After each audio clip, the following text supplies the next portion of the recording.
இவ்வாறு நடந்த ஒரு நாளா 2 நாட்களா நூற்றுக்கணக்கான நாட்கள் இவ்வாறு செய்கிறாள். சிறு குழந்தையாக இருக்கும் பொழுது மலஜலத்தை கழித்து உடம்பெல்லாம் பூசிக்கொண்டே இருக்கும் பொழுது அவனுடைய அசுத்தத்தை நீக்கி அழகிய ஆடை அணிவித்து பூரி படைக்கிறாள். குழந்தையை சிறு எறும்பு கடித்தாலும் மத்தாயால் தாங்க முடியாது. நோயாளியாக குழந்தையாகிவிட்டாலும் பல நாட்கள் மனவேதனை அடைகிறாள், பட்டினி கிடக்கிறாள். இப்படி எல்லாம் பல தியாகங்கள் நடந்து கொள்ள தாயும் மற்ற தந்தையும் நல்ல விதமாக நடந்து கொள்ள வேண்டும் என்று அல்லாஹ் நமக்கு கட்டளை இடுகிறான். நபிகள் நாயகம் ஸல்லல்லாஹு அலைஹி வஸல்லம் அவர்கள் கூறினார்கள், தாயின் காலடியில் சுவர்க்கம் இருக்கிறது என்றார்கள். அதாவது தாய்க்கு பணிவிடை செய்து அன்பை பெற்றால் சுவர்க்கம் செல்ல முடியும் என்றார்கள். ஆனால் பெற்ற தாயை மதிக்காமல் எத்தனையோ பேர் வாழ்ந்து கொண்டு இருக்கிறார்கள்.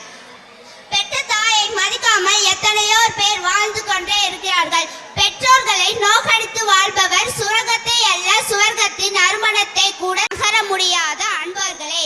அருமை நாயகம் ஸல்லல்லாஹு அலைஹி வஸல்லம் அவர்கள் கூறினார்கள், சுவர்க்கத்துடைய நறுமணம் 500 வருடங்கள் ஆனாலும் நடக்கும் தொலை தூரம் வீசிக்கொண்டே இருக்கும். எவன் தாய் தந்தைக்கு மாறு செய்தானோ அவன் சுவர்க்கத்துடைய நறுமணத்தை கூட நுகர மாட்டான்.